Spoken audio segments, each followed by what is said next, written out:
Magandang araw. Sa output nito, ang aking napiling karakter ay si Rabot.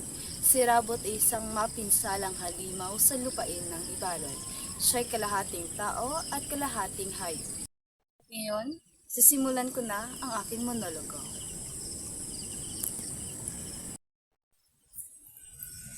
Maraming taong nag-aapoy sa galit at gusto akong patayin. Ngunit ako'y malakas at makapangyarihan. Ako'y bumubuga ng apoy at nagagawa kong bato ang anumang hayop o tao.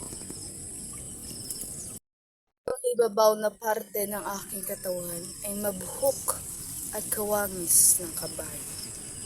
Ang pag-ibabang parte naman ay mga paa ng tao.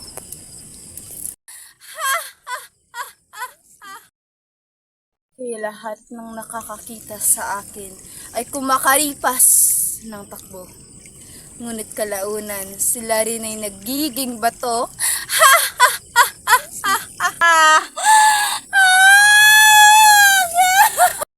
Isang maling tingin, isang maling galaw. Buong pagkatao mo'y maninigas kagaya ng bato. Sayang panoorin ng mga taong natatakot at umiiyak sa pagmamakaawa.